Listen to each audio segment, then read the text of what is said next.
రారే గొల్లవారలారా చేరి మోక్షదూత గోరి తెల్చడు క్రీస్తు దారి వారి కన్నులారా చుట్టము వేగ రారే గొల్లవారలారా నీకు రాతి పెద్దాయేమోరా రారే గొల్లవారలారా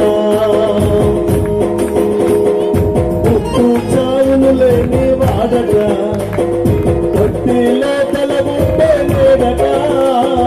చుట్టూ చావులు లేని వాడట ఎట్టి వాడను పట్టి పాపములుడ పుట్టి మోక్షముతో చెట్టు వాడట వేగ వారెక్కల వారలారా నీతి రాతి పెట్టేమురా వారెక్కల వారలారా. Happy Christmas. దయచేసి అందరూ కూర్చుందా. చలికి చప్పట్లు కొడుతూ ఉంటేనండి వెచ్చదనం వస్తుంది. మీకు విషయం తెలియట్లేదు. ఎందుకంటే ఇలా ముడుచుకుని కూర్చుంటే చలి ఎక్కువ అవుతుంది. చప్పట్లు కొడుతూ ఉంటే ఈ బాడీ ఎప్పుడైతే ఫంక్షనింగ్ జరుగుతూ ఉంటుందో వెచ్చదనం మనం ఆటలో పెట్టి మనలో కొడుతుంది. కాబట్టి దేవుని సన్నిధిలో ఉన్నాము అని గ్రహించి దేవుని వాక్యాన్ని వినడానికి ఆసక్తి కలిగి కొద్ది క్షణాలు, నేను ఎక్కువసేపు మీ సమయాన్ని నేను తీసుకోను కానీ, ఎందుకంటే పిల్లల హడావిడి చర్చ్ లోపల నుంచి వినపడుతుంది నాకు.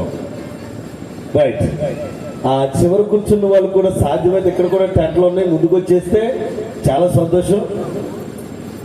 అది మీ విజ్ఞత, మీ యొక్క ఇష్టం. ఏదేమైనా నేటి లేఖన పాఠ్యభాగాలలో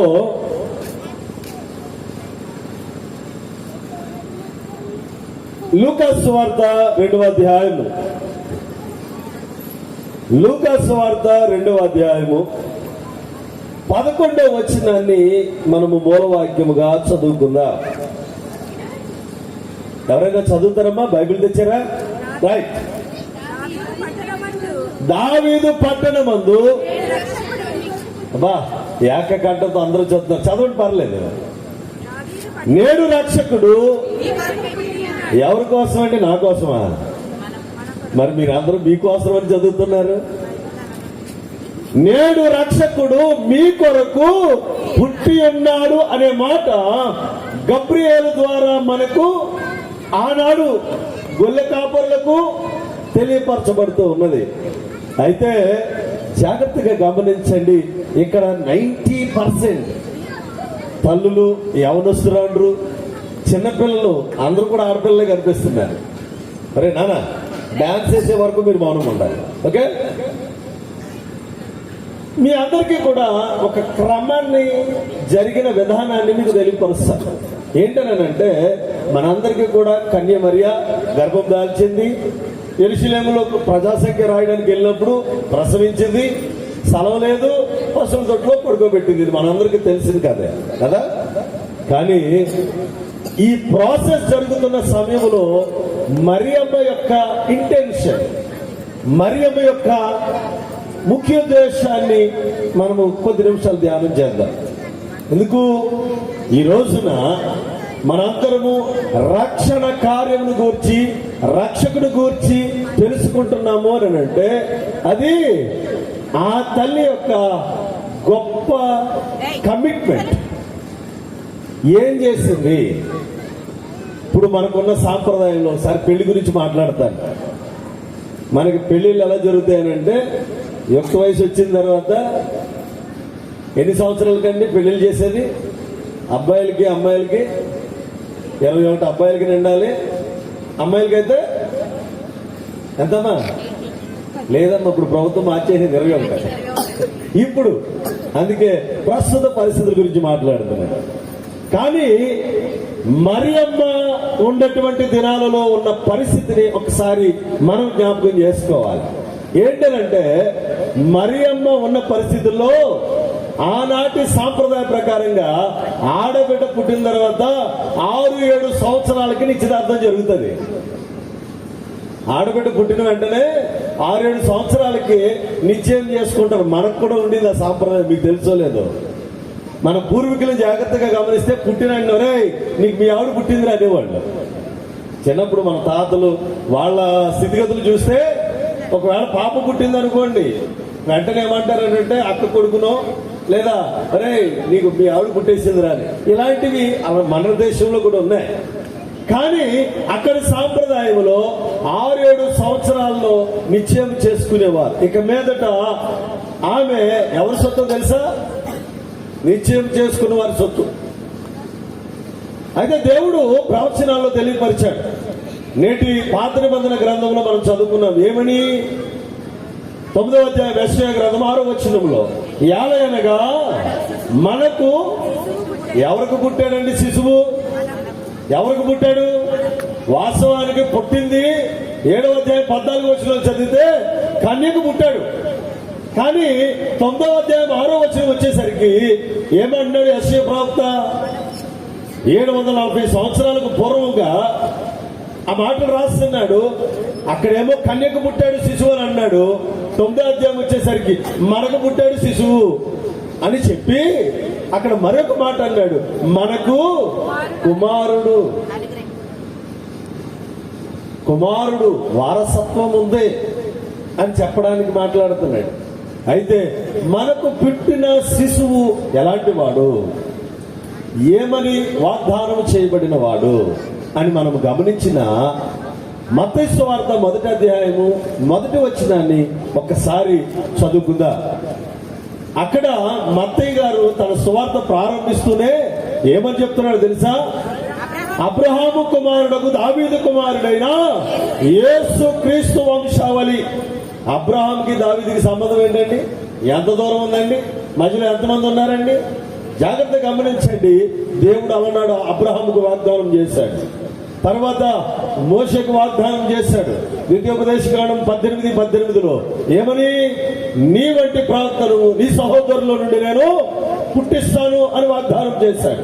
అది ఎక్కడి నుంచి వస్తాడు? సంఖ్యాకాండంలో చెప్పాడు, యాకోబులోనే ఉదయిస్తుంది నీకు నక్షత్రం అని. అది ఎక్కడి నుంచి అని ఆలోచించిన దావీదు పట్టణమందు దావీదు వంశీకుడిలో నుండి రక్షకుడు రాబోతున్నాడు. ఎందుకనంటే దావీదుకు కూడా దేవుడు వాగ్దానం చేశాడు. ఏమని? నీ వంశంలో నుండి ఒకడు ఆ సింహాసనం మీద ఉండక మానడు.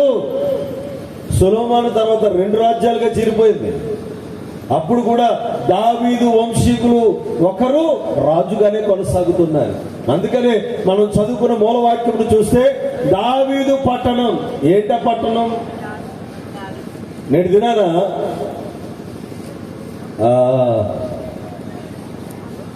మీకా గ్రంథము 5వ అధ్యాయం 2వ వచనంలో చూస్తే అక్కడ మాట్లాడతాడు. ఏమని మాట్లాడుతాడంటే బెత్లెహేము ఎఫ్రాతా, బెత్లెహేము ఎఫ్రాతా ఈ రెండు ఒక్కదానికి పేర్లే. సమూయేలు 1వ గ్రంథంలోనేమో ఎఫ్రాతా అని రాయబడింది, అదే బెత్లెహేము. ఇది ఎవరి ఊరో తెలుసా? దావీదు గారి ఊరు. అందుకనే దావీదు పట్టణమందు నేడు రక్షకుడు మన కొరకు, లేదా గబ్రియేలు చెప్తుంది కాబట్టి మీ కొరకు అనగా మన కోసమే. ఆ పుడుతున్న వాణిని కనడానికి సంసిద్ధంగా ఉన్న స్త్రీని ఎంచుకున్నాడు. ఎలాగ ఎంచుకున్నాడు తెలుసా? దావీదు వంశములో ఉన్నటువంటి యోసేపుకు నిశ్చయము గావించబడిన మరియను దేవుడు ఎంచుకున్నాడు. 6-7 సంవత్సరాలకి నిశ్చయం జరుగుతుంది. మరి ప్రధానం ఎప్పుడు జరుగుతుంది?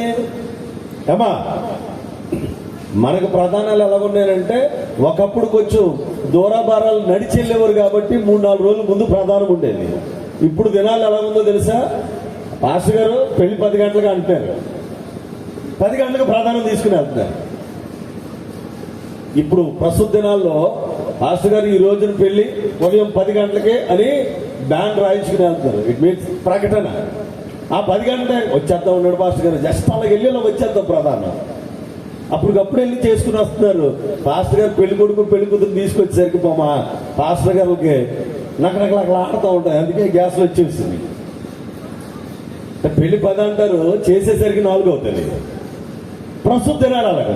అయితే అమ్మ కరెంటు వైర్లు ఉన్నాయి చూసుకోండి బాబు. అయితే మరియమ్మ 6-7 సంవత్సరాలకి నిశ్చయమైంది కదా, మరి ప్రధానం ఎప్పుడు చేశారు తెలుసా? ప్రతి కుమార్తెకు దేవుడిచ్చిన మొట్టమొదటి ఆశీర్వాదం ఏంటంటే మెచ్యూర్ అవటం. మొట్టమొదటి సంతోషం ప్రతి కుటుంబంలో, కుమార్తె ఉన్న కుటుంబంలో. నాకు కూతురు కొడుకు ఇక్కడికి ఆల్రెడీ వచ్చారు, డాన్సులు కూడా వేశారు బిఫోర్ లాస్ట్ ఇయర్. కాబట్టి మెచ్యూర్ అయిన తర్వాత 1 yearకి ప్రదానం చేస్తారు. మరియమ్మ కూడా మీరు లూకాసు సువార్త 1వ అధ్యాయం 22-23 వచనాలు చూస్తే, యోసేపుకు ప్రదానము చేయబడిన కన్యక అనే మాట అక్కడ రాయబడి ఉంటుంది. నిశ్చితార్థమేమో 6-7 సంవత్సరాలకి చేస్తే యుక్త వయసులో కడిగిన తర్వాత ప్రదానం చేసేవారు. ఈ విధంగా ప్రధానము గావించబడిన తర్వాత ఖచ్చితంగా సంవత్సరం వరకు పెళ్లి చేయరు. ఎందుకయ్యా అంటే ఈ సంవత్సరం వరకు కూడా ఆ యొక్క కన్యకకు పరీక్షా సమయము, టెస్టింగ్ పీరియడ్. ఆ సమయములో ఆమె గనక గర్భవతిగా ఏర్పరచబడిందా, మోషే ధర్మశాస్త్ర ప్రకారము ఊరి వెలుపలకు తీసుకెళ్లి రాళ్ళతో కూడా చంపేయాలి. ఇది అలనాడు ఉన్న సాంప్రదాయం. వెస్ట్రన్ కంట్రీస్ లో చాలా సహజం. కన్సీవ్ అవ్వటం, అబార్షన్ అవ్వటం, ఇవన్నీ కూడా అక్కడ సర్వసాధారణం. మన దేశంలో అయితే లేదు. మన దేశంలో చాలా సభ్యతగాను క్రమముగాను ఉండే పరిస్థితులు. మనకు కూడా కొంచెం గాలి తగులుతుంది, వెస్ట్రన్ గాలి. అందుకని అక్కడక్కడ మనం వింటున్నాం. ఏదేమైనా మనతో పోల్చుకోవడానికి కాదు, కానీ వాక్యాన్ని మాత్రం చెప్పడానికి ఇష్టపడతారు. ప్రదానము చేయబడిన తరువాత గబ్రియేలు మరియను దర్శించింది. ఆ క్రింది భాగాల్లో చూస్తే మరియా ఆ దర్శనము, దూత దర్శనం పొందిన వెంటనే, దయాప్రాప్తురాలా నీకు శుభము, అళ్ళిపోయింది ఒకసారి. ఎందుకు? చాలా మంది అనుకుంటా ఉంటారు, నా కడుపును పుట్టాలని అనుకుంటున్నారు. ఎలాగా? ప్రవచనం ఉంది కదా, నేటి దినాన పత్రిక సువార్త పాఠ్యభాగం చదువుకున్నాం ఉదయం ఆరాధనలో సువార్త పాఠ్యభాగంలో సిమియోను గురించి మనం చదువుకున్నాం. నాదా నీ దాసుని సమాధానంతో పోలిస్తున్నావా? ఆయన అంత మాట్లాడడానికి గల కారణం ఏంటంటే తర్జుమా చేసే సమయంలో దొరికిన వాక్యము ఆయన అక్కడ ఆపేసింది. యెషయా గ్రంథం 7వ అధ్యాయం 14వ వచనం, ఆలకించుడి, కన్యక గర్భవతి కుమారుని కనును, ఆయనకు ఇమ్మానుయేలు అని పేరు. కన్యక గర్భవతి అవటం ఏంటి? Is it possible? జాగ్రత్త గమనించాలి. కన్య గర్భవతి అయింది, పురుషులతో వెళ్ళి కాదు, కన్యకే గర్భవతి అయింది. అందుకనే రాన్ వయాట్ అనే శాస్త్రవేత్త యేసుక్రీస్తు ప్రభు వారి యొక్క రక్తాన్ని పరీక్షించి, కల్వరి కొండ మీద కార్చింది కదా రక్తం, ఆ రక్తాన్ని ఒక దినమంతా రూమ్ టెంపరేచర్ లో పెట్టి దాని మీద రీసెర్చ్ చేస్తే సైన్స్ కూడా దీనికి ఆమోదించింది. ఏంటో తెలుసా? మనలో క్రోమోజోముల సంఖ్య ఎంత ఉంటుందండి? చదువుకున్న బిడ్డలు చెప్పాలి. ఏమా, క్రోమోజోమ్స్ ఎన్ని ఉంటాయి? వాక్యం చెప్పమంటే సైన్స్ రాసి చెప్తావు బాబా నువ్వు. క్రోమోజోముల సంఖ్య యూత్ వారు చివరు ఉన్నారు, లాస్ట్ బెంచ్ స్టూడెంట్స్ లాగా అక్కడే ఉన్నారు. మంచిది. 46 రైట్, ఎగ్జాక్ట్లీ 23+23 క్రోమోజోమ్స్ కంపల్సరీగా ఉంటాయి. పురుషునివి 23, స్త్రీవి 23 క్రోమోజోములు కలిపి ఒక నూతన జీవము ఏర్పరచబడుతుంది. ఇది సైన్స్. బట్ ఆ టెస్టింగ్ లో పురుష క్రోమోజోమ్ ఒక్కటే ఉంది, స్త్రీ క్రోమోజోములు 23 ఉన్నాయి. ఇది రాన్ వయాట్ అనే ఒక శాస్త్రవేత్త రీసెర్చ్ లో తేలిన విషయం.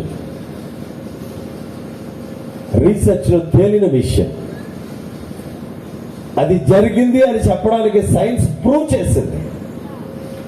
అయితే కన్యక గర్భవతి అవడానికి పాసిబిలిటీ లేదు అని సందిగ్ధంలో పడిపోయిన సుమియోనుకు దేవుడిచ్చిన వాగ్దానం ఏంటంటే, ఆ కన్యక గర్భము దాల్చి కుమారుని కని నీ దగ్గరకు వచ్చే వరకు నువ్వు మరణం పొందవని వాగ్దానం ఇచ్చాడు. అది ఈ రోజు మనం ఉదయకాలంలో ఆరాధనలో మనం చదువుకున్నాం. అయితే మరి దగ్గరికి వద్దాం. ప్రదానం చేయబడిన తర్వాత దూత దర్శనం పొందింది. దూత దర్శనం పొంది ఆ పొందిన వాగ్దానాన్ని చూసి ఒక్కసారిగా ఉలిక్కి పడింది. మరియా భయపడుకో, లోకాల మేలువాడు లోక రక్షకుడి నీ గర్భాన ఉదయించబోతున్నాడు. వాస్తవానికి మరియా ఫస్ట్ ఎంత భయపడిందో ఆ తదుపరి అంత నిమ్మళంగా ఉంది. ఎందుకో తెలుసా? తన యొక్క జీవిత విధానాన్ని ఒక్కసారి నిశితంగా పరిశీలించడానికి ప్రయత్నం చేయండి, అనలైజ్ చేసుకుందాం. ధర్మశాస్త్ర ప్రకారంగా ఆమె రాళ్ళతో కొట్టేస్తారు. ఇప్పుడు ఆమె ప్రదానం చేయబడింది తప్ప యోసేపుతో కలిసి ఉండలేదు. ఇప్పుడు తను కన్సీవ్ అయిందనంటే ఇమ్మీడియట్లీగా ఆమె జారక్రియ, వ్యభిచారక్రియ చేసినట్లుగా ఆమె రాళ్ళతో కొట్టి చంపేయాలి. తను గర్భము దాల్చుటలో చావును కూడా లెక్క చేయాల. ఎందుకో తెలుసా? రక్షకుడే నా గర్భాన్ని పుట్టబోతున్నాడు, నేను చచ్చిపోయిన పర్లేదు. అంత సాక్రిఫిషియల్ నేచర్ ఆమెలోకి ఏర్పడింది. ముందు భయపడింది, ఆ భయములోనే నెమ్మళము పొంది త్యాగపూరితమైన బుద్ధిని తను సంతరించుకుంది. అందుకనే గర్భములో ఆ శిశువు పుడతాడని చెప్పినప్పుడు ఆ భయాందోళన పక్కన పెట్టేసింది. నీకు నాకు రక్షణ వచ్చిందనంటే ఆనాడు మరియా నిందలు పడడానికి సిద్ధపడింది, మరణానికి కూడా సిద్ధపడింది. కనుకనే ఇప్పుడు మత్తయి సువార్త 1:21 అంటున్నాడే, ఆయన తన ప్రజలను వారి పాపం నుండి రక్షించును గనుక అతనికి యేసు అను పేరు పెట్టుదు. రైట్. ఇంతవరకు పిల్లలు కోలాహలంగా చక్కని కలర్ఫుల్ డ్రెస్, చాలా ఆహ్లాదం. పిల్లలేంటి అందరూ కూడా మనందరికీ పండుగలు వచ్చినప్పుడే స్పెషల్ ఎక్స్పీరియన్స్ ఉంటుంది మనలోని కదా. ఉండదా? ఉండదమ్మా. మీరు ఉండరా? అలాగా నా కూతురు అయితే 2 జతలు కొంటావు కొందని కూర్చుందా? మీరు పేరెంట్స్ని అలాగ అడగట్లేదా? ప్రతి తండ్రి కూడా ఏమంటాడు తెలుసా? ముందు కూతురు అమ్మ కావాలి డాడీ అని అంటే తీసుకోమ్మా, నోరు మూసుకుని సమాధానం అదే తండ్రిది ఎక్స్పీరియన్స్. ఇక్కడ మీరు అమ్మనంటే కుదరదు. అందరూ కొత్త బట్టలు కొనుక్కుంటారు కదా. పూర్వకాలంలో చెప్పేవారండి ప్రసంగాల్లోనే, క్రిస్మస్ అంటే ఒంటి పండుగ, పంటికి పండుగ, కంటికి పండుగ. ఇప్పుడు కూడా అదే కంటిన్యూ అవుతుంది, బట్ అది మానేశాం. ఎందుకనంటే ఇప్పుడు లేటెస్ట్ ట్రెండ్ ఏది ఉంటే అదే ఫాలో అవుతున్నాం. కానీ జాగ్రత్త, ఎంత కొత్త బట్టలు వేసుకున్నావు, ఆనందం ఎంతసేపు ఉంటుంది? ఎంతసేపు ఉంటుంది? ఇందాక మ్యూజిషియన్స్ చక్కగా ప్లే చేస్తున్నారు, యవనస్తురాళ్ళు, పిల్లలందరూ పాటలు పాడుతుంటే నాకు కొంచెం పాటలు ఇష్టం. మీ పాస్టర్ గారు చెప్పినంత కాదు కానీ కొంచెం పాటలు అంటే ఇష్టం, సంగీతం అంటే ఇష్టం. కానీ ఆ సంగీతంతో బిడ్డలు పాటలు పాడుతుంటే ఆ పాటలు పాడుతున్న బిడ్డల యొక్క హావభావాలను చూసి చాలా సంతోషించారు. చాలా యాంగ్జైటీతో, ఆత్రతతో దేవుని స్తుతిస్తూ ఉన్నారు. I feel so happy. ఎందుకంటే దేవుని స్తుతించడానికి దేవుడు మనకి ఈ ప్లాట్ఫామ్ ఇచ్చాడు. అయితే ఆ స్తుతి ఎంతవరకు ఉంటుంది, ఆ స్తుతిలో ఉన్న ఆనందం ఎంతసేపు ఉంటుంది అనేది ఒక్కసారి ఆలోచించండి. ఒక్కసారి నేను మీకు 5 మాటలు సంక్షిప్తంగా చెప్పి నేను ముగించేస్తాను. ఎందుకో తెలుసా? యేసు. ఎందుకని?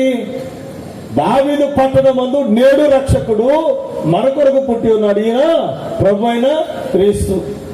పాపాలను రక్షించడానికి వచ్చిన వాడు యేసు. ఆ యేసయ్యను గూర్చిన మాటే మీకు 5 విషయాలు నేను జ్ఞాపకం చేసి ముగిస్తాను. జాగ్రత్త గమనించండి. మొట్టమొదటి మాట ఏంటయ్యానంటే, యేసయ్య లేనిదే. యేసయ్య లేకపోతే నువ్వెన్ని కొత్త బట్టలు ధరించుకున్నా, దమ్ బిర్యానీ అనుకోండి కదమ్మా ఇప్పుడు చేసింది అంటే మేము తినలేదు. ఎందుకనని పాస్టర్ గారికి ఎక్కడికి వెళ్ళినా ఇదే పరిస్థితి ఏమో, ఇది సహకరించట్లా. మీ పెద్దలు ప్రేమతో తింటారు అని చెప్పి ప్రేమను కూడా మాకు కొన్నిసార్లు భయపేస్తుంది. తినరా అని చెప్పి ప్రేమను మిక్కుతమ్ముగా చూపిస్తారు. ఎందుకనంటే సెయింట్ జాన్స్ లూథరన్ చర్చ్ దీన్ని పెద్దలు కానివ్వండి, దైవజనులు కానివ్వండి నన్ను బాగానే ప్రేమిస్తారు. అందుకని ఆ ప్రేమ దెబ్బ తట్టుకోలేక ఒకసారి భయపడి వందనాలు చెప్తా ఉంటా. అలాగే ఎంతసేపు ఇది అనే దాని గురించి ఆలోచిస్తే జగత్తు గమనించండి ప్రియులరా, యేసు లేకుండా నీలో ఆనందం లేదు. ఎందుకో తెలుసా? యేసై ఉంటేనే ఆనందం. యేసై లేకుండా నువ్వు రుచిగల వంటలు వండుకున్నా, మంచి లేటెస్ట్ ట్రెండ్ కాస్ట్లీయెస్ట్ క్లోత్స్ కొనుక్కున్నా, there is no happy. Happiness మనలో ఉండాలి అని అంటే ఖచ్చితంగా యేసయ్య మనలో ఉండాలి. అందుకనే నువ్వు క్రిస్మస్ చేసుకుంటున్నావు. చాలా మంది ఏమంటున్నారంటే క్రిస్మస్ అని అంటే క్రీస్తు జన్మదినం అని అనుకుంటున్నాం. కానీ క్రీస్తు జన్మదినం కాదండి, క్రీస్తు జన్మించాడన్న సత్యాన్ని ప్రబోధించే దినం. క్రీస్తు జన్మించాడు అని చెప్పే ప్రబోధనా దినం. యేసే జన్మించాడు. ఎవరి కోసం? మన కోసం జన్మించాడు. మనందరిని రక్షించడానికి జన్మించాడు. అందుకనే ఆ జన్మించిన వాడు ఎక్కడ జన్మించాడండి? అమ్మా, ఎక్కడ పుట్టాడైనా? ఎక్కడ? గట్టిగా చెప్పండి అమ్మా, ఎక్కడ పుట్టాడైనా? మాట్లాడు. ఒక్కడ ప్రశ్న రెండోసారి అడిగితే మాట్లాడరు. ఎందుకంటే నీ ఇష్టం బాబు, నువ్వేదనుకుంటాను. జాగ్రత్త గమనించండి అమ్మా, మీ వయసు ఎంతో ఒక్కసారి క్యాల్కులేట్ చేసుకోండి. అన్ని సంవత్సరాలుగా దావీదు పట్టణమందు నేడు రక్షకుడు పుట్టాడనే చెప్తున్నాము, కానీ నేడు రక్షకుడు నాలో జన్మించాడు అన్న సంతోషాన్ని ఎప్పుడన్నా కలిగి ఉన్నావా నువ్వు? ఇప్పుడు ఇక్కడ ముందు కూర్చున్న చిన్న క్యూటెస్ట్ బేబీస్, వాళ్ళకి మీరు కేజీ బంగారం చేతులు పెట్టండి, ఇసిరేస్తారు. కేజీ బంగారం తీసుకొచ్చి, శ్రేష్టమైంది దుబాయ్ బంగారం తీసుకొచ్చి ఇసిరేస్తారు. వాళ్ళకి ఏం కావాలో తెలుసా? చక్కని బర్బికల్ సెట్ తీసుకురండి, అబ్బా మమ్మీ లవ్ యూ అని అంటారు. ఎందుకు? ఎంతో సంతోషం ఉంటుందో తెలుసా వీళ్ళకి? ఈ ముందు కూర్చున్న ముగ్గురు, అదిగో అక్కడక్కడ ఉన్నారు. వీళ్ళందరికీ ఏం కావాలో తెలుసా? నువ్వు ఇచ్చే బంగారమో నువ్వు ఇచ్చే డబ్బులో కాదు, వాళ్ళకి ఏది ఇష్టమో అది కావాలి. నీకు లోకం ఇష్టమా? లోకానుసారంగా వెళితే నువ్వు సంతోషం తాత్కాలికమే. ఇప్పుడు చాలా మంది కూడా సంతోషం కోసం ఏం చేస్తారంటే, ఒక నిమిషం సంతోషం అలాగేస్తావు, అయిపోద్ది, ఒక్క నిమిషమే. లేదా 2.5 గంటల సంతోషం కోసం వెళ్ళిపోతూ ఉంటావు.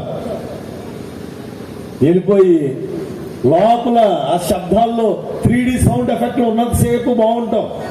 2.5 గంటలు మా హీరో మా హీరోయిన్ అని అనుకుంటాం, అయిపోద్ది. ఇంటికి వచ్చిన తర్వాత అంతా మర్చిపోతాం, ఆనందం ఉండదు. లేదా చాలా మంది పండగ పేరు చెప్పి ఇదే పరిస్థితిలో ఉంటారు.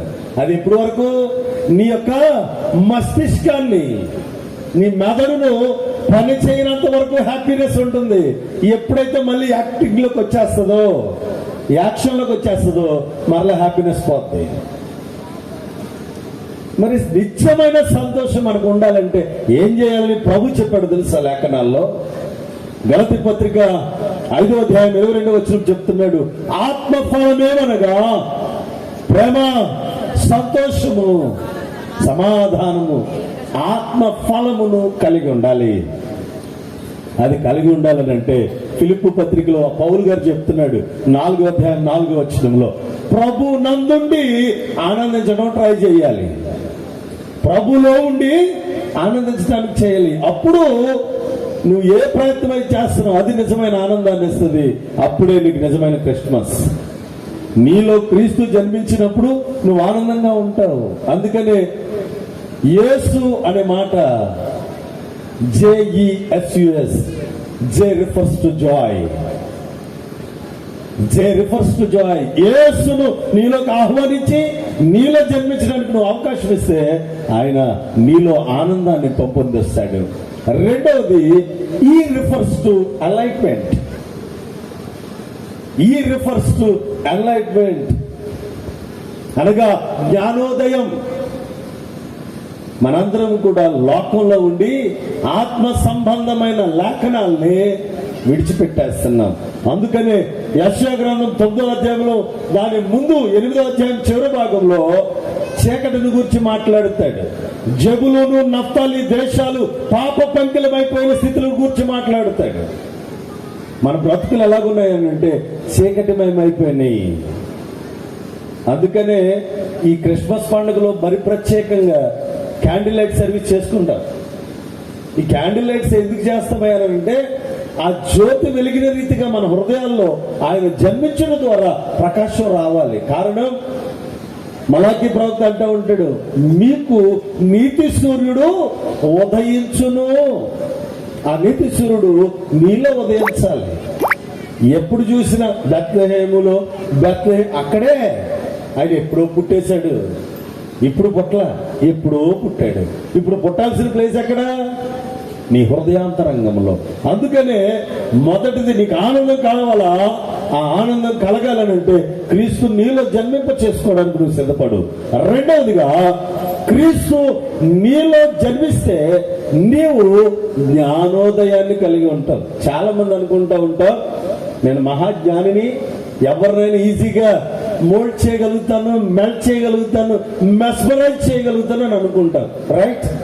లోకములో లౌకికతతో ఎంతమందినైనా నువ్వు మెల్ట్ చేయొచ్చు, కానీ దైవ జ్ఞానంతో నువ్వు ఒక్క మాట మాట్లాడితే అవతలోడు ఇంకా నోరెత్తడానికి వీలుండదు. ఎందుకో తెలుసా? జ్ఞానము అనుగ్రహించు వాడే నీలో ఉన్నప్పుడు లోకంతో పనిలే. అపోస్తలుడైన పౌలు అదే చెప్తున్నాడు కొలస్సీ సంఘానికి, బుద్ధి విజ్ఞాన సర్వ సంపదలు ఆయన యందే గుప్తమై ఉన్నాయి. ఆయన నీలో జన్మిస్తే అవి నీలో ఉంటాయి. జ్ఞానమును దయచేవాడు ఆయనే, తెలివికి మూలము ఆయనే.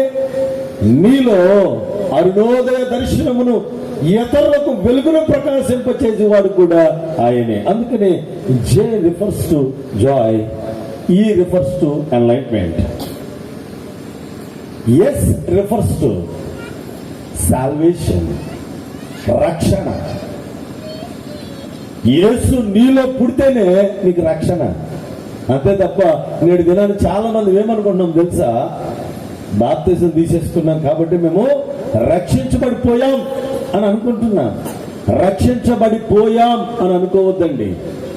విశ్వాస జీవితంలో రక్షణ అనేది కంటిన్యూస్ ప్రాసెస్. నువ్వు బాప్తిజం తీసుకుని రక్షించబడిపోయాను ఇంక అవసరం లేదనుకుంటే ఇప్పుడు ప్రార్థన అయిన తర్వాత వెళతావు. వెళ్ళిన తర్వాత నీ కళ్ళు ఏం చూస్తున్నాయి? నీ ఆలోచనలు ఏం ఆలోచిస్తున్నాయి? నీ నడక, నీ పడక, నీ చేతులు, నీ కాళ్ళు ఏమి పనులు నిర్వర్తిస్తున్నాయి? దేవునికి అనువైన పనులే చేస్తున్నాయా? దేవునికి ఇష్టమైన కార్యాలే నిర్వర్తిస్తున్నాయా? అందుకనే తలపుల చేత ఎక్కడి వరకు ఎందుకండి?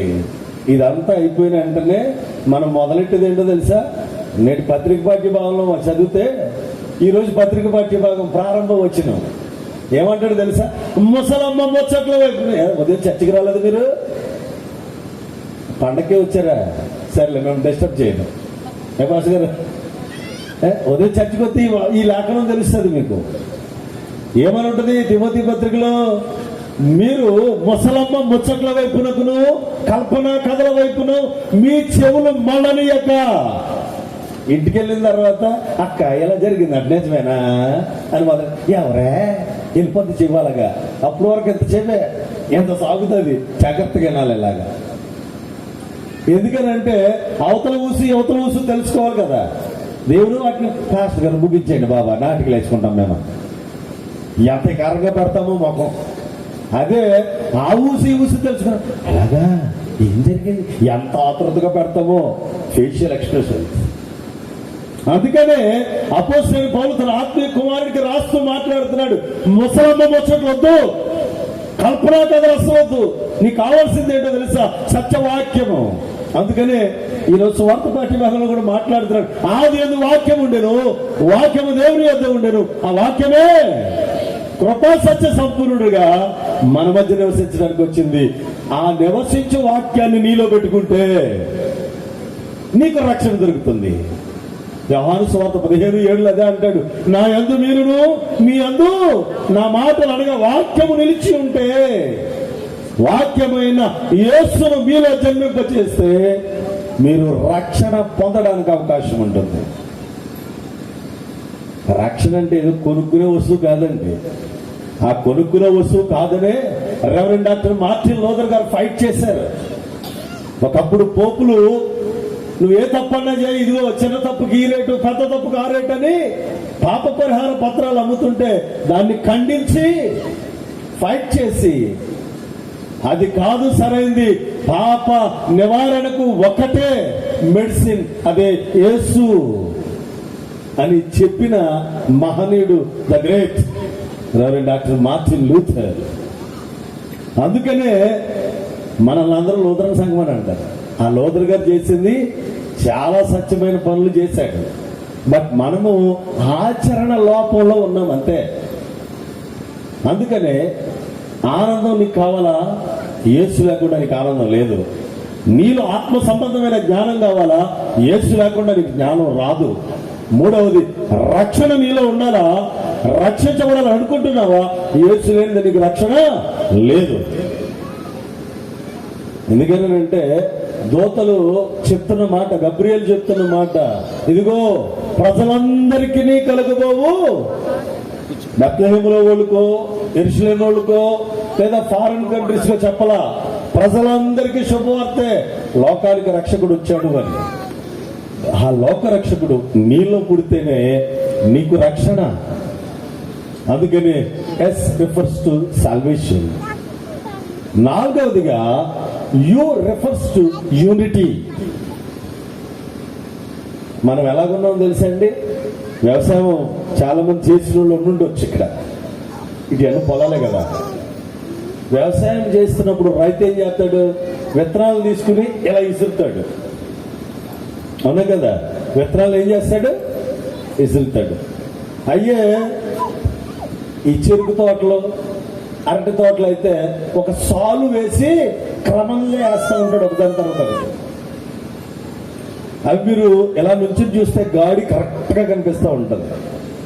మనం ఎలా ఉన్నాం తెలుసా? విత్తనం ఆకుమడేసినట్టు ఉన్నాం మనం. అక్కడొకలు అక్కడొకలు అక్కడొకలు అక్కడొకలు. ఇది ఆకుమడిలా ఉందన్నమాట. క్రమం ఉండదు ఆకుమడికి. ఊడ్పులు ముడిచినప్పుడు గుచ్చుతారు కదా, అవి క్రమంగా పెరుగుతారు. అంటే మీరు ఆకుమడిలోనే ఉన్నారు, దారిలోకి రాలే. ఇంకా ఈ ఆకుమడి పీకి రైతు ఏం చేస్తాడు చెప్పండి అమ్మా? ఆకుమడి కట్టి తీసుకొచ్చి చేనంతా దున్నిన తర్వాత దమ్ము చేసి వరుసగా గుచ్చుతారు. అప్పుడు దారిలోకి వస్తాం, అప్పుడు వరకు రావు. కాబట్టి ఇక్కడ చెప్తున్న మాట ఏంటంటే, యేసును కలిగిన వాడు ఎలా ఉంటాడనంటే, ఎడముఖం పెడముఖంగా ఎవడదారి ఆడదన్నట్టు ఉండడు. 133వ కీర్తన 1వ చరణంలో చెప్తున్నాడు, సహోదరులు ఐక్యత కలిగి ఉండుట మేలుకరం. ఎంత మేలు! వర్ణింప సఖ్యము కానంత, ఎంత మనోహరం, ఊహించలేనంత. అందుకనే ఈ యూనిటీ అనే పదాన్ని నూతన నిబంధనలో విరివిగా వాడారు. దానికి గ్రీకు భాషలో కాయినోనియా అనే మాటను వినియోగించారు. అనగా ఫెలోషిప్, సహవాసం. ఇందాక ఇక్కడ ఒక 5 బిడ్డలు కూర్చుని ఒక పాట పాడారు, నాకు మళ్ళీ ధరణిలో. రైట్, అదే కదా? ఏంటి? నజరేతు పట్నాన నాకు మళ్ళీ ధరణిలో. సేమ్ వీడియోలో పాడుతున్నట్టుగానే డాన్స్ చేస్తారేమో చూశాను. ఎందుకనంటే దావీదు గారు, రాజు గారు సైతం మందసం ముందు పై వస్త్రం తీసేసి డాన్స్ చేశాడు. మనం సిగ్గుపడక్కర్లా. దేవుని మహిమ కోసం ఏదైనా చేయొచ్చు, సిగ్గుపడకూడదు. చేయొచ్చు, తప్పు కదా. ఎవరి కోసం? దేవుని మహిమ కోసం. మనం నేను డాన్స్ అలా చేశాను అని అంటాం కాదు. ఆ ఫీలింగ్ ఉందనుకోండి, అది దేవునికి మహిమ కలగదు. అందుకని బిడ్డలు చాలా చక్కగా పాడారు. ఈ అందరూ పాడుతున్నప్పుడు ఒక స్వరంలాగా, ఒకే స్వరంలాగా బయటకు వచ్చింది. నజరేతు పట్న నాకు మళ్ళీ ధరణిలో ఒకే స్వరం బయటకు వెళ్ళింది. దాన్నే ఐక్యత, సహవాసం. అంతేగాని ఒక నజరేతు పట్న ఇలాగ పాడలేదు ఎవరు, పాడారా? ఐక్యత అంటే ఏంటో తెలుసా? అన్ని కూడా ఒకే రీతిగా ఉండటం, ఒకే విధానంలో నడవటం. అమ్మ పాడిన పిల్లలు, నేను మిమ్మల్ని ఏమంటలేదే, మిమ్మల్ని ఎగ్జాంపుల్ గా చెప్తున్నాను తప్ప మిమ్మల్ని నేను క్రిటిసైజ్ చేయట్లేదు. నెగిటివ్ గా మీరు రిసీవ్ చేసుకోకండి. యూనిటీ, ఆ యూనిటీ వీళ్ళు ఏర్పరచబడాలంటే సహవాసం కావాలి. ఎవరితోనో తెలుసా? మనందరికి బాగా అలవాటైన కీర్తన ఒకటి ఉంది, మొదటి కీర్తన. అమ్మా కొంచెం గట్టిగా సౌండ్ పెంచండి అమ్మా, వెళ్ళింది కదా ఎనర్జీ, కొంచెం గట్టిగా. మనకి ఎక్కడ ఇష్టం? దుష్టుల ఆలోచనలు ఏం చెప్పుకుంటారో అలా రిక్కించుకుని అంటే ఇష్టం. ఆ సహవాసమే కావాలి. వాకి ఏమంటారా బాబా, పాస్టర్ గారు చెప్పారా, తిట్టేస్తా ఉంటాడు అత్తమాట అని. పాస్టర్ గారు ఇబ్బంది తిట్టారు మీరు? గద్దింపు తిట్టడం అంటే గద్దించడానికి దేవుడు ఇక్కడ యాజకులుగా ఉంచాడు తెలుసా? గద్దించలేకపోతే, ఏ తండ్రి అయినా తప్పు చేసిన బిడ్డని గద్దించకపోతే రేపు పొద్దున పరిస్థితి ఏమవుతుందో తెలుసా? సామెతల గ్రంథం చదవండి 31 అధ్యాయం. ప్రభు ఊరికనే రాయించల, మహాజ్ఞాని చేత. కుమారుడు గద్దించని తండ్రి లేదా తల్లి ఏమవుతారు? గద్దింపుకు లోబడిన కుమారుడు, గద్దించని తండ్రి విరోధులు అవుతారు. జాగ్రత్త. ఆత్మీయ తండ్రి స్థానంలో ఉన్న దైవజనుడైనా మేమైనా ఎవరమైనా బిడ్డలుగా మిమ్మల్ని గద్దిస్తాం. మీరంటే కోపం కాదు, మాకు సరైన దారిలో ఉండాలన్న ప్రేమ. అందుకనే ఈ సహవాసంలో గద్దెంపుకు లోబడితే నువ్వు ఐక్యతలో బలపరచబడతావు. ఆ ఐక్యత గురించి నువ్వు జాగ్రత్త గమనించాలి. ఆకాశ పక్షులను చూడండి, ఉదయాన్నే ఒక్కొక్కటిగా రావు, గుంపుగా వస్తాయి. ఆ సహవాసంలో ఉన్న గొప్పతనం ఏంటో తెలుసా? పక్షులను చూసి మనం నేర్చుకోవాలండి, సేవలను చూసి మనం నేర్చుకోవాలండి. ఎంత బెల్లాన్ని కూడా 4-5 సేవలు అడ్డదిడ్డాలుగా నడిచినా మోసుకుని వెళ్ళిపోతాయి.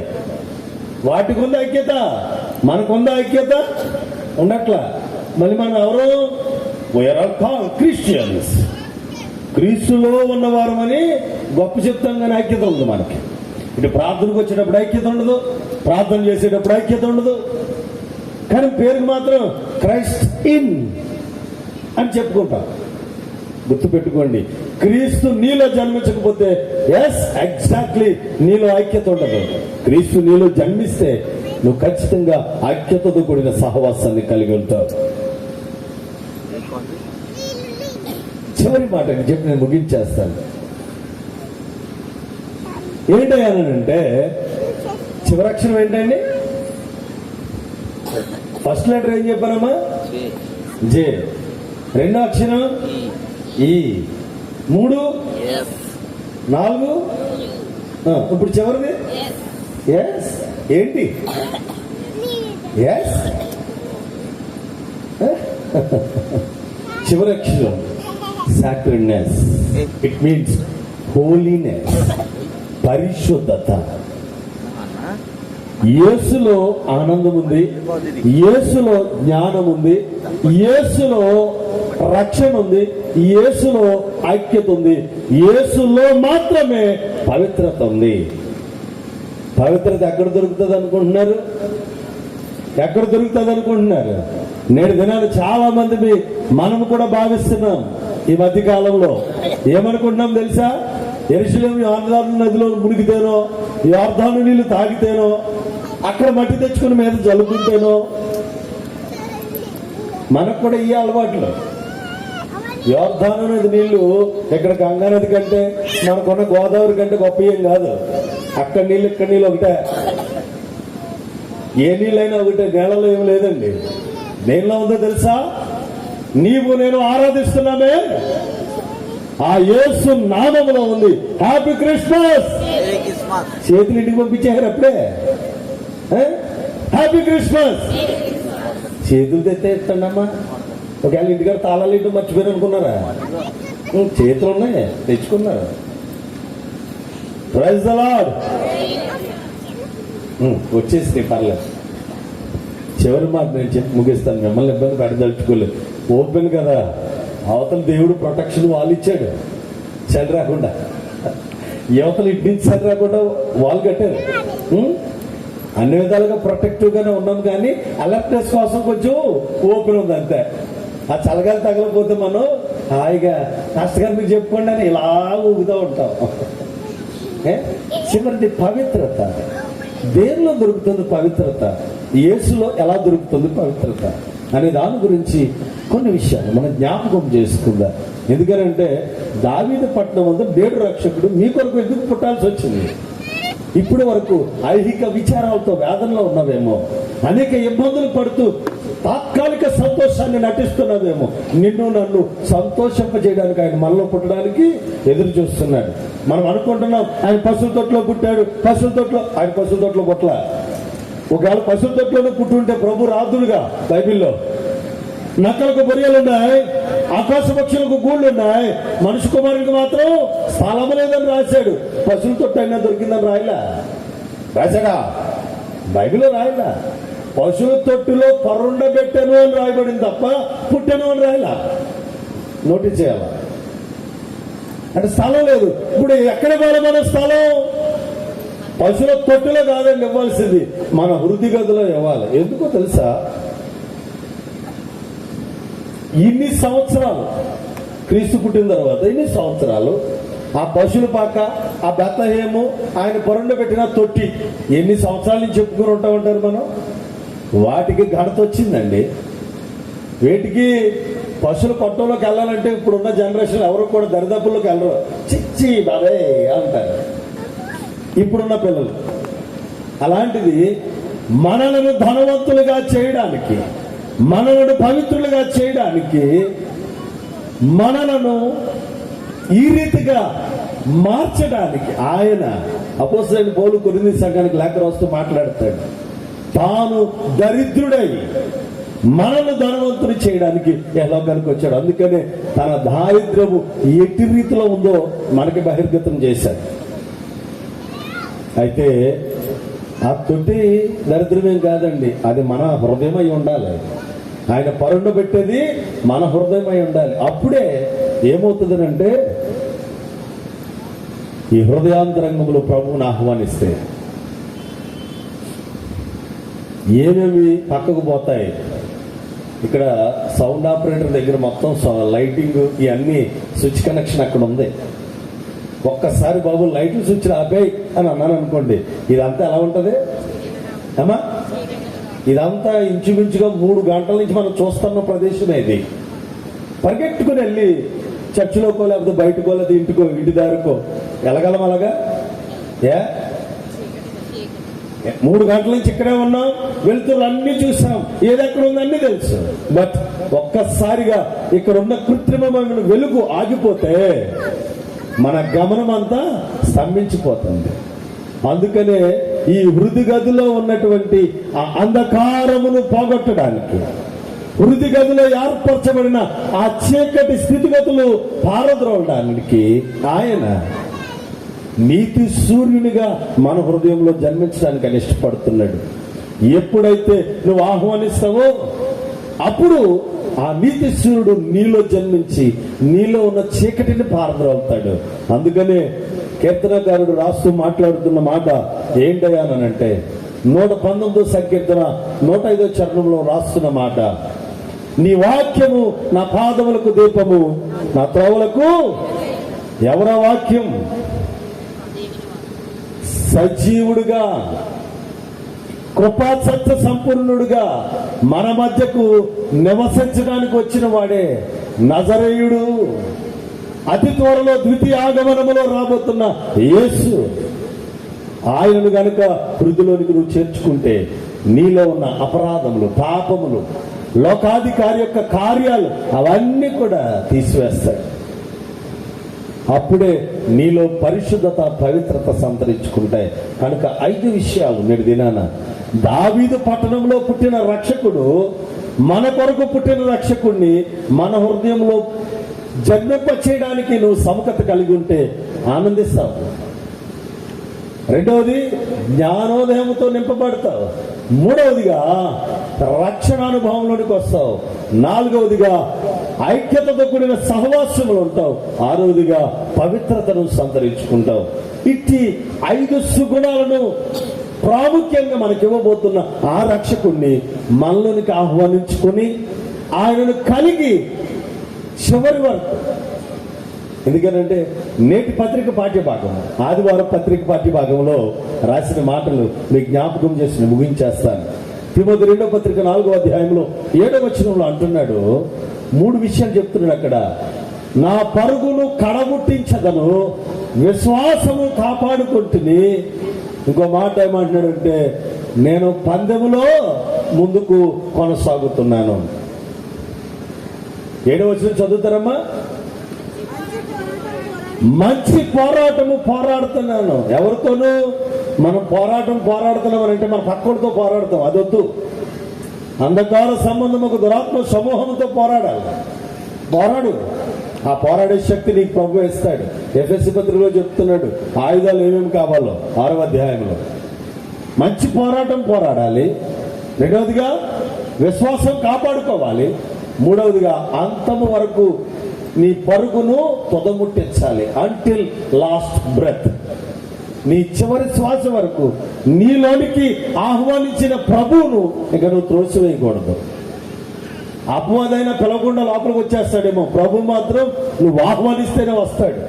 అందుకనే మన ఆంధ్ర క్రైస్తవ కీర్తన పుస్తకంలో 310వ కీర్తన అదే. ఏంటది?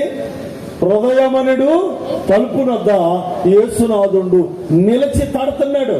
ఎవడైతే నా స్వరము విని తలుపు తీస్తాడో నాతో కూడా అతడును కలిసి మేము విందు స్వీకరిస్తా.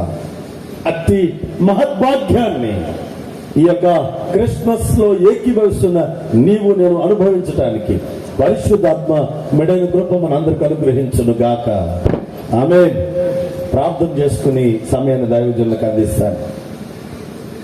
మహోన్నతుడైన మా గొప్ప దేవా, ఎంత తనుక నీ దీనదాసునైన నన్ను నీ పాత్రగా వాడుకొని మీరు బయలుపరిచిన విషయాలను అపవాదెత్తుకుని పోకుండా మా హృదయాలు బదిలిపరిచి నీ చిత్తములో పరిపూర్ణమైన శాశ్వతమైన సంతోషమును, ఆత్మ సంబంధమైన జ్ఞానమును, రక్షణ భాగ్యమును, ఐక్యతను, పవిత్రతను సంతరించుకోవడానికి నీవు మా అందరి హృదయాల్లో జన్మించు అంతవరకు నిన్ను మా హృదయగదిలో పదిలపరుచుకునే అవకాశం ఇచ్చి ఈ విన్న వాక్యము మా జీవితాల్లో కార్యాచరణ చేయనట్లుగా నీ మెండైన కృప దయచేయమని యేసయ్య నామములో వేడుకొనుచున్నాము తండ్రి. ఆమేన్. నన్ను ఆహ్వానించిన పెద్దలకు, సంఘానికి, ప్రత్యేకించి మరి ఆత్మీయ సోదరులు, దైవజనులు ఎన్నపు డేవిడ్ డానియల్ పాస్టర్ గారికి నా హృదయపూర్వకమైన వందనాలు, క్రిస్మస్ శుభాలు. రాజులు సెయింట్ మ్యాథ్యూస్ లూథరన్ చర్చ్ పక్షంగాను నా కుటుంబ పక్షంగాను తెలియజేస్తూ నేను ఈ అవకాశాన్ని నేను దైవజనులకు మరలా అందిస్తూ ఉన్నాను. అందరికీ వందనాలు. చేసుకుందాం. పెద్దలు సిఆర్ గారు, రాజశేఖర్ గారు, రామకృష్ణ గారు రండి. వర్మ గారు,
పెద్దలు శ్రీల సమాజం వారు రైతు పైకి రండి.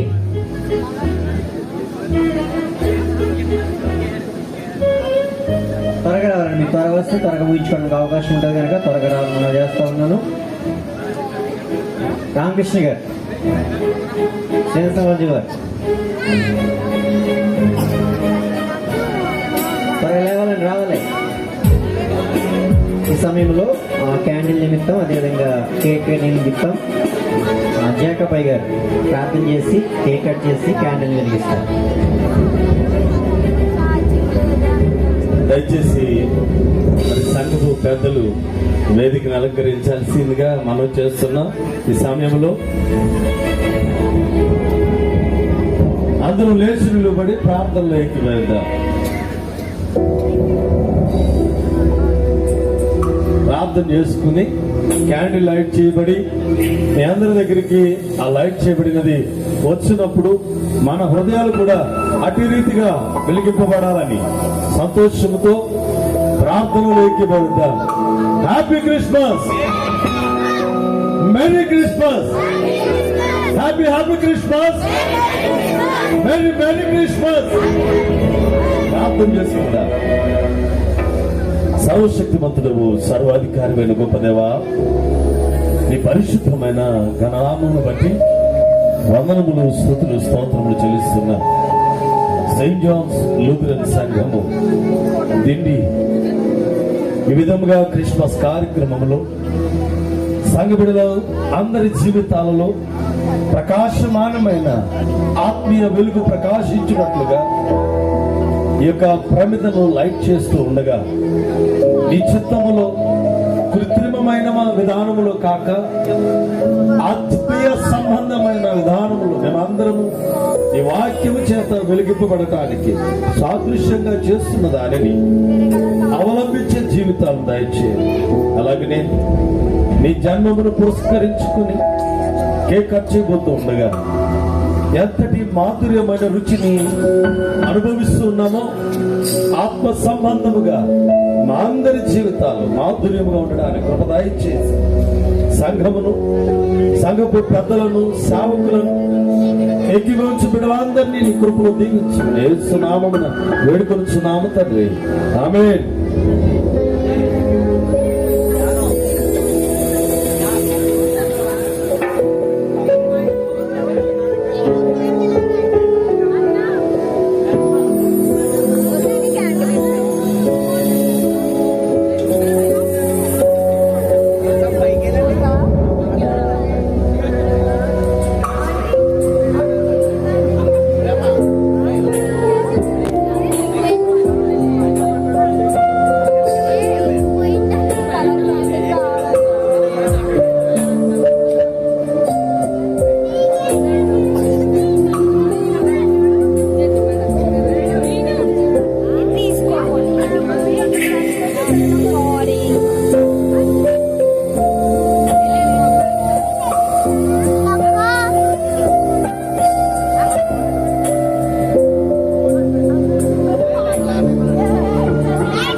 మైక్ తీసుకురా. మైక్ తీసుకురా. లైట్స్ ఆఫ్ చేయండి సార్. లైటింగ్ వాళ్ళు ఒరే